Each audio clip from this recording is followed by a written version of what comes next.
case study on sustain a social venture and the transformation of the AM into the Annapurna Mahila. And the subject, the theme? It's the organization of the NGO. But we come to that later. No, it's So let's talk about the AM urban finance. It is a Annapurna Mahila Mondal. It's a microfinance unit working for the women empowerment in the urban area of Maharashtra. It has currently 28 branches in India, mostly operating in the slum area of Mumbai and Pune.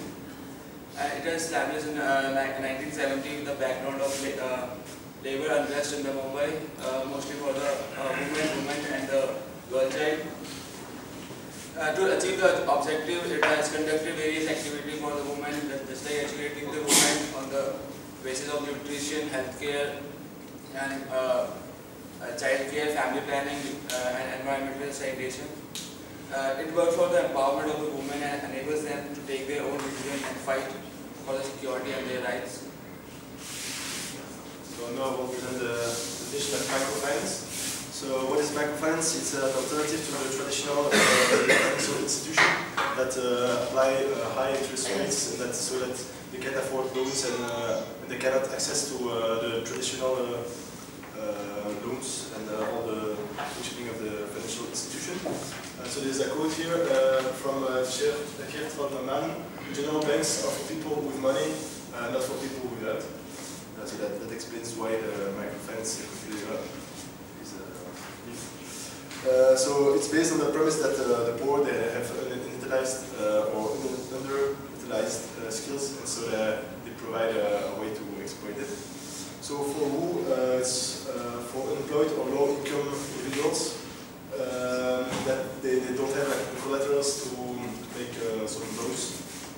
It's mostly given to women because they are generally the poorest people in the developing countries. So the functioning that they like startup for entrepreneurs or people who want to launch their own company, and often they require some basic teaching, or they give some knowledge to the people who receive those microcredits in order that they don't waste the money that they use. Now I'm going to talk about rural microfinance. So by doing a bit of the story. So first, in the rural microfinance were introduced in India in the 80s, both in a formal and not formal way. In the 90s, there were an emergence of self-help groups.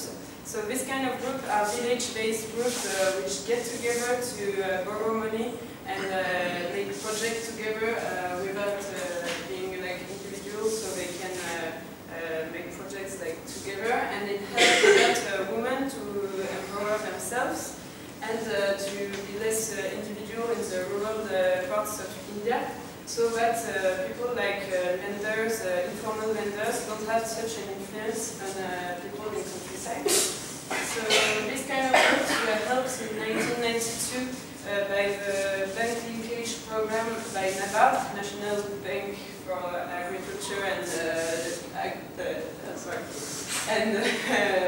Rural Development. Sorry. So this helps to get more formal and make a link between banks and self-help groups.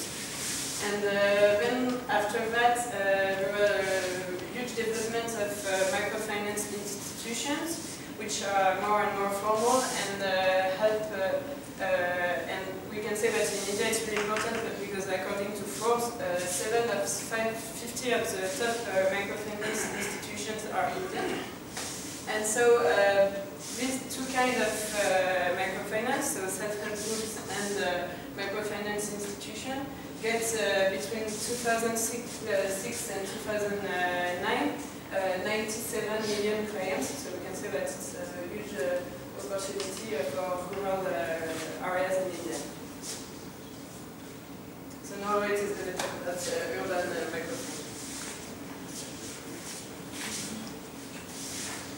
So currently, if you see in India, as we know that the currently government sector, public and private sector, jobs in there are mainly for the educated person. So there is uneducated part living currently in India, So according to the statistics, there are around, out of the uneducated part, which are currently employed in informal sector, around only 93% in India are employed in labor force, and this number is actually increasing at a fast rate.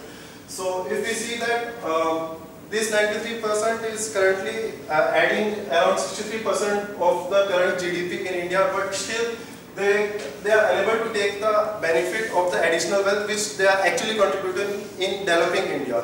So according to the statistics in Census 2001 of India, currently in urban areas there are around 35 to 40% of people who are poor actually, and if we see, there is only 0.01% out of this who has the proper access of formal organized financial services.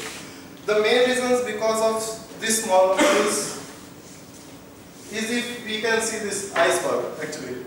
So even though there is so a large network of banks and branches in almost every cities and in rural areas, the people who are in informal sector are unable to get proper services because they don't have proper documents. The environment in the banks are uncomfortable and unfriendly, so they fear to while going in a bank.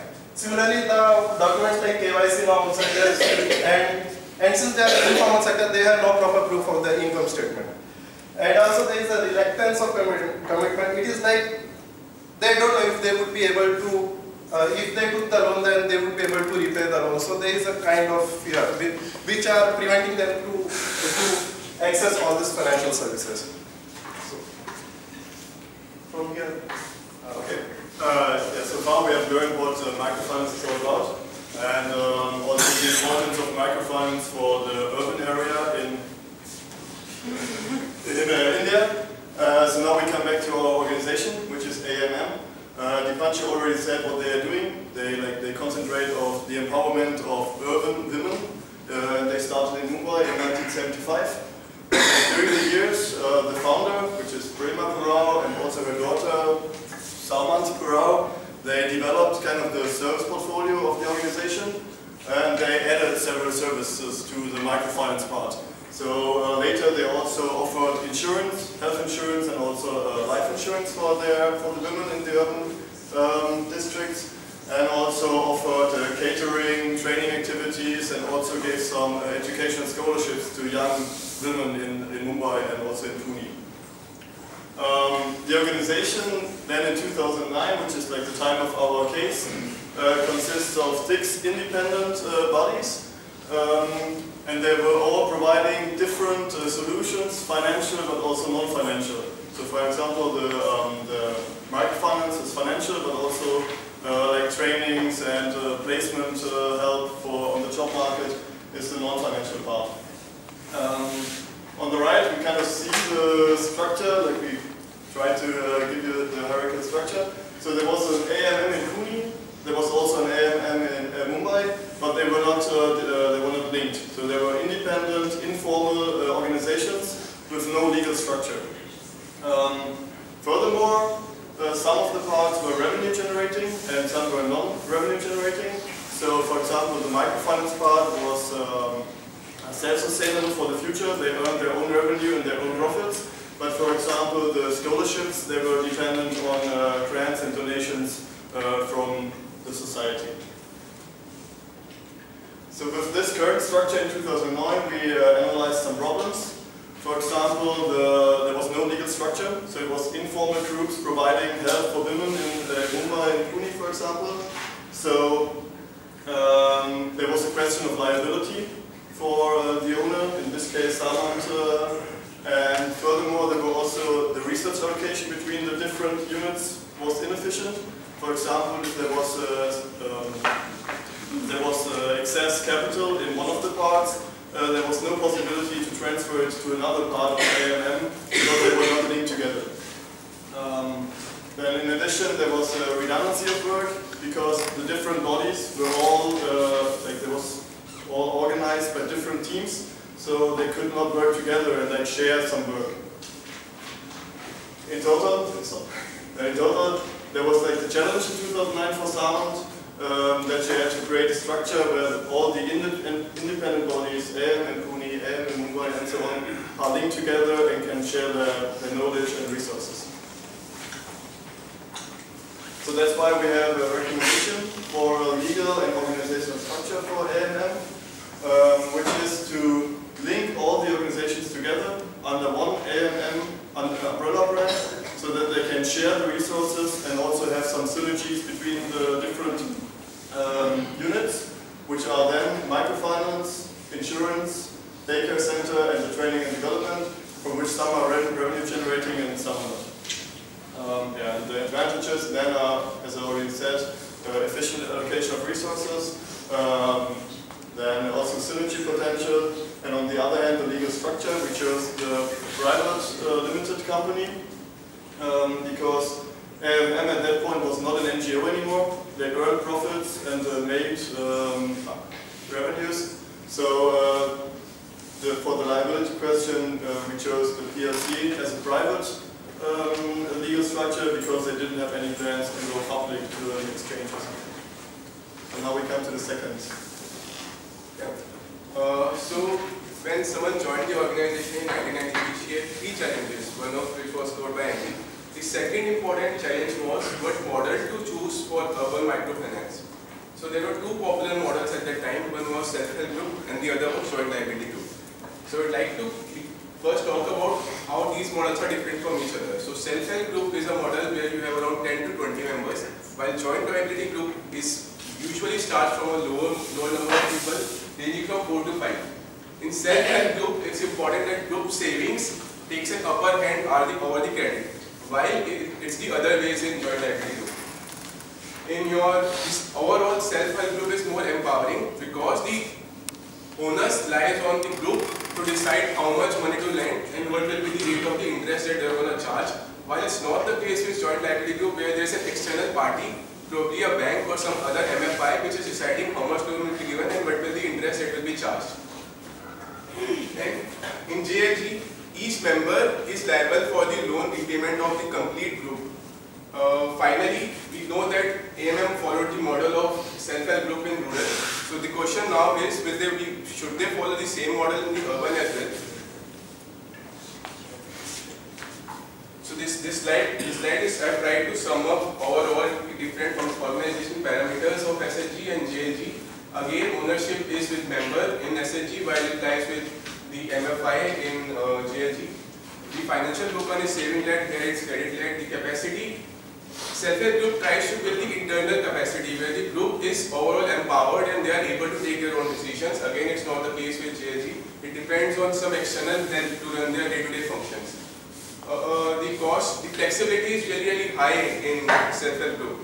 So why did self-help group work in the rural and why was it not suitable for urban? So the challenges are, urban population is very heterogeneous. Heterogeneous in terms of tradition, in terms of caste. So self-help group works on the present that they are part of a community. So they feel obligated to help each other. While this is not the case with urban, where they come from different communities, they come from different castes, so they are not bonded with each other that well. Again, hence there is a lack of group formation. There is lack of peer pressure. They don't feel that they are part of a community again, so there is no pressure on them. So in my opinion, in the group's opinion, we feel that JLG is a better suited model for urban microfinance, and the reasons are, understood that homogeneity in terms of caste is less, but in JLG there is homogeneity in terms of the earnings, in terms of how much they earn and what is their financial background. So parity comes in terms of cash flows, not social backgrounds in JLG.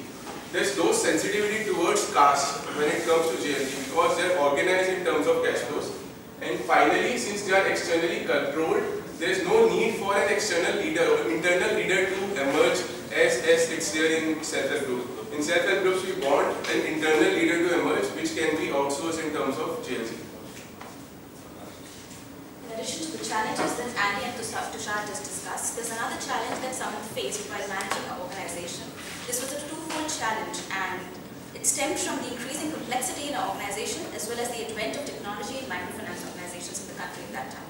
So the first part of the challenge was to find the right technology which would help her in effectively managing, monitoring and governing an organization, as well as help her in taking the right decisions for other portfolios in the organization. This led to another challenge, which was to see that it was effectively implemented and the people involved in the organization were rightly trained on it. So what exactly was Samit looking for when she said that I want the right technology for my organization? She basically wanted a software which was of course appropriate and affordable, although it should be easy to train upon by people and easy to implement. And it should be provided by the right vendor so that they give us a complete package of services along with training for their participants. It should not only upgrade the onboarding services but should also add new features to the organization and should continuously help in continuous improvement and innovations. So after we list down all these features that should be there in the software, which completely looks like a daunting task, we decided that we should look at literature and academia and find some process which would help them in finding the most appropriate and effective solutions along with the right vendor. For this, we found a tried and tested process which has been widely accepted by microfinance organizations the same size as Annapurna Mahila Mondal. And it listed down 6 steps. I won't read out all of them, but I will surely mention some 2 important steps, which are selection process, which is determining the feasibility and assessing the alternatives available in the market, and also conducting a due diligence and independent reviews for software and vendor providers. Following this, I would also like to mention what solutions we found out which are widely used in the industry and other microfinance organizations, which are specific to the portfolios of microfinance and also help in governance and monitoring new personals. Some of these would be system dynamics for cash management, back office MIS, management of information systems, some specific solutions which are the Smart SQL, Microbank E, E-loan tracker, Micro and Fund Manager, which are specific to the portfolio that I just mentioned. And of course using biometrics and punch cards, smart cards for managing their personnel and governing effectively. And lastly using card services, e-stops and ATMs. Now we want to talk about the organization and services under Annapurna Mahila today. And there are basically 5 services offered by 5 different organizations: microfinance, daycare center, microinsurance, and the working woman also, and the 2 projects, the Annapurna project and Annapurna research and training. We try to understand what is the organization and what it offers. And from microfinance, the organization is Annapurna Mahila Multi-State Cooperative Credit Society, that is a multi-state credit society giving 2 different types of loans, small loans provided without guarantees, and more repetitive loans in the form of course, the liability groups. And in addition, they give some training in financial literacy to make them more independent and not waste the loans, and most of them are 95% of the borrowers are women.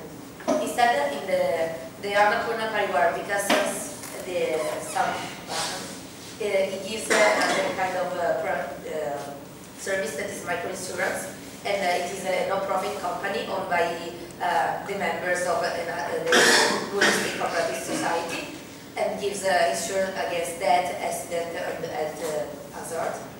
Then we have the daycare center that Iran, there are 20 more or less daycare center in Mumbai and Pune that give, they look for children between 1 and 6 years old, because they understand that it's really good services for parents who both work, and they give the possibility to work more and less stress, because they know that they are inside of a safe place. And there are 2 other projects that they offer. The Annapurna Educational Sponsorship that started in 2003, and it gives educational tools for deserving children. And the Annapurna Research and the Training Pro Institute that he started in 2008, and he promotes and encourages students and researchers in this field of microfinance and microinsurance.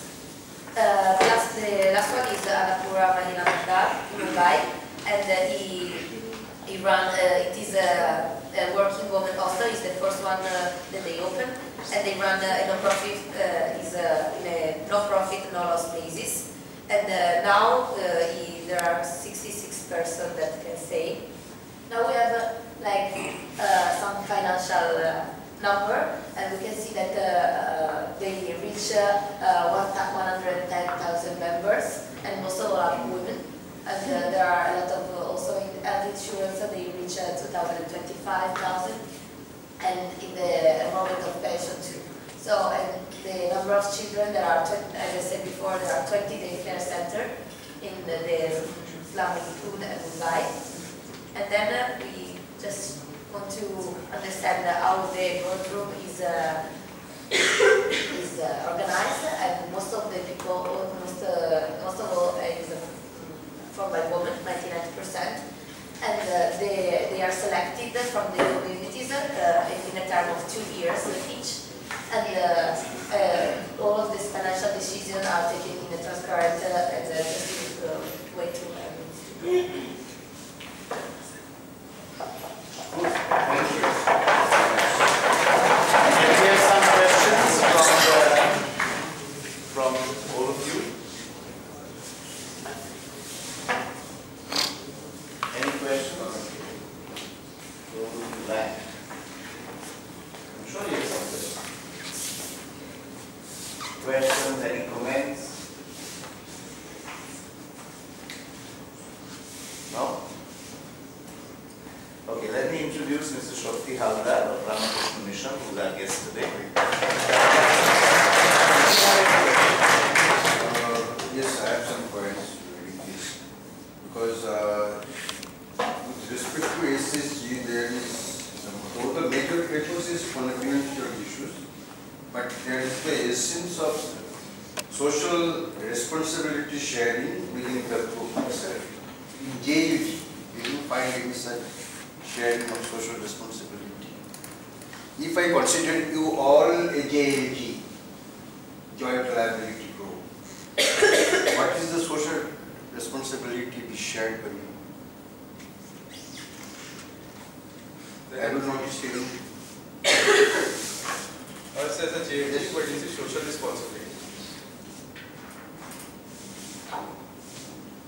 Because if you go through the SSG, the basic essence is to share the social responsibility as it is found by women of the same socio-economic status. In case of JLG, what is the basic parameter for the JLG? Like SSGs. So, in terms of, if I, not us, but in terms of the urban women, if I talk about, then like you clearly said, that the social responsibility can be raising above their children, which was also mentioned in the case as a problem. Because what they felt was when some women go out and leave their children at home, they feel that there can be some sort of issue with the children. For example, there was a case when a child was molested when her mother was working. So this was something like raising up of their children, insurance of their children, and taking care of the children. Hence the model came up with daycare and all those other factors, thus enabling, because it's not microcredit that we're talking about. Microcredit is only about providing finance and providing financial support. But it's microfinance, where you need to empower and provide support in terms of other sectors as well, in terms of insurance, in terms of training, in terms of healthcare, in terms of education for the children. So that's what I feel comes as a social responsibility. While in SHG, it's the term, I feel it's the community overall that is helping because they come from the social background.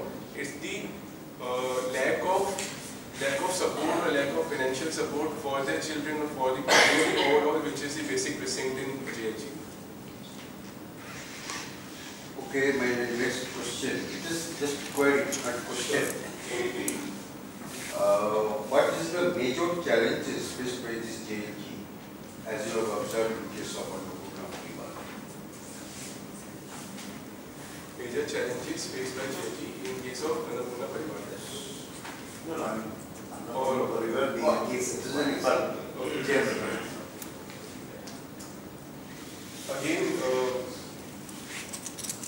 I think like the challenges that you mentioned are still